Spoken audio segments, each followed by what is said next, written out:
Pernah ngerasa nggak sih seharian sibuk banget, tapi pas malam lihat-lihat, kok kayaknya nggak ada yang kelar? Tenang, Anda nggak sendirian. Nah, hari ini kita bakal bongkar gimana caranya mengubah lautan distraksi digital jadi produktivitas yang benar-benar fokus. Yuk, kita mulai. 2,5 jam. Angka ini mungkin kelihatannya biasa aja, tapi ini beneran loh.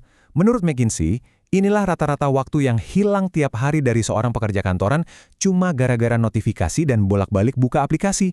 Coba deh bayangin, apa yang bisa Anda selesaikan, pelajari, atau ciptakan dengan tambahan waktu segitu banyak setiap hari? Jadi ini dia kenyataannya, masalah produktivitas kita sekarang tuh bukan kurang waktu. Sama sekali bukan. Ini tuh soal perang. Perang buat merebut kembali fokus kita dari semua kebisingan digital. Tiap notifikasi, tiap email yang masuk, itu semua lagi mencoba mencuri aset kita yang paling berharga, yaitu perhatian kita. Dan harga yang harus kita bayar buat setiap gangguan itu mahal banget. Sebuah studi dari University of California Irvine nemuin fakta yang, jujur, bikin kaget. Kita butuh waktu rata-rata 23 menit buat bisa fokus penuh lagi setelah diganggu satu kali aja. Betul, cuma satu notifikasi bisa merusak alur kerja Anda selama hampir setengah jam. Gila ya? Oke, supaya kita bisa menang di pertarungan ini, kita perlu mengubah total cara kita melihat tumpukan to-do list. Kuncinya cuma satu, pahami bedanya antara mana yang terasa mendesak dan mana yang benar-benar penting. Gini, tugas yang mendesak itu berisik.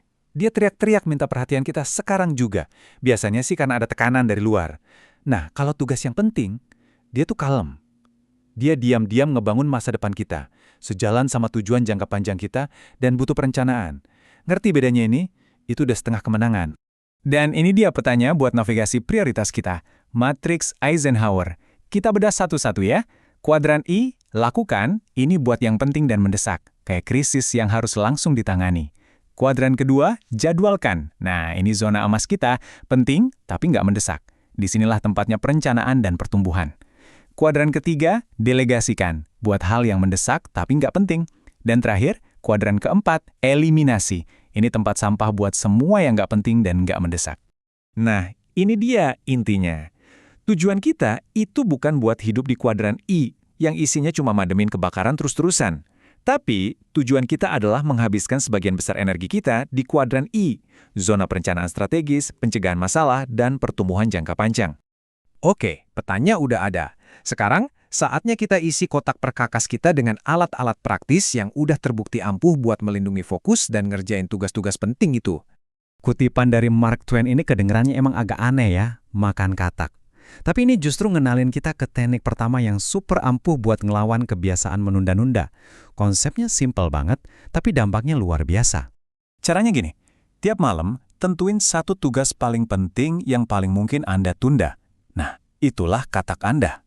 Terus, besok paginya, sebelum ngapa-ngapain, hajar dulu tugas itu sampai selesai. Begitu kataknya udah ketelan, wah dijamin sih sehari Anda bakal terasa enak banget. Alat berikutnya, teknik Pomodoro. Anggap aja ini metode sprint buat fokus. Idenya adalah kerja intens tanpa gangguan sama sekali selama 25 menit, terus istirahat pendek 5 menit. Siklus ini sengaja dibuat buat jaga pikiran kita tetap seger, biar nggak gampang capek, dan bisa mecah tugas-tugas besar jadi lebih gampang dikerjain. Nah, yang ini namanya time blocking. Daripada punya to-do list yang ngambang nggak jelas, dengan teknik ini Anda kasih pekerjaan buat setiap menit di hari Anda.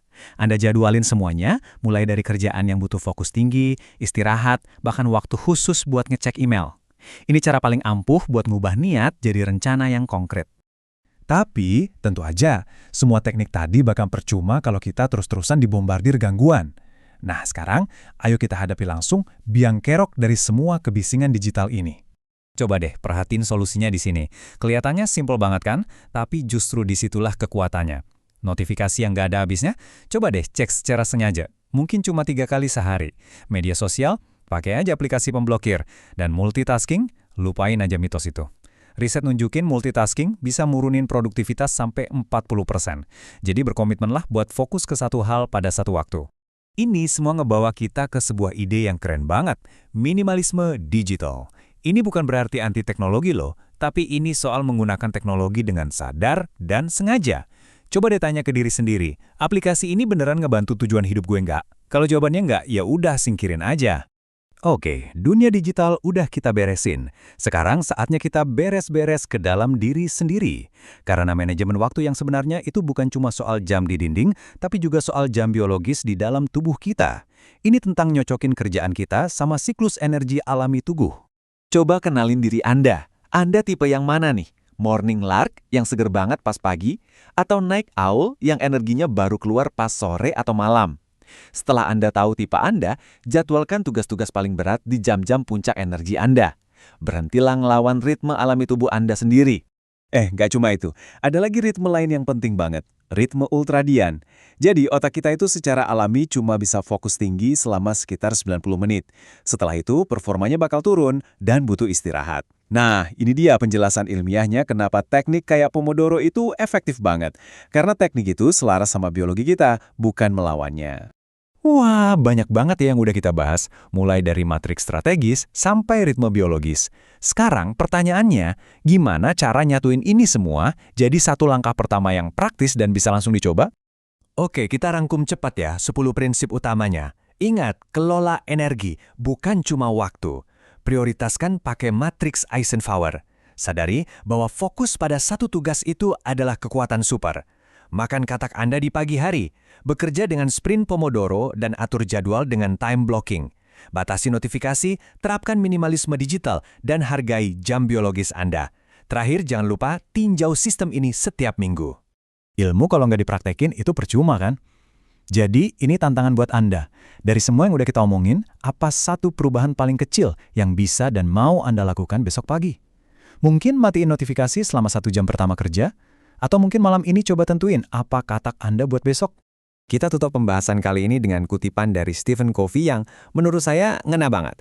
Kuncinya bukanlah memprioritaskan jadwal Anda, tetapi menjadwalkan prioritas Anda.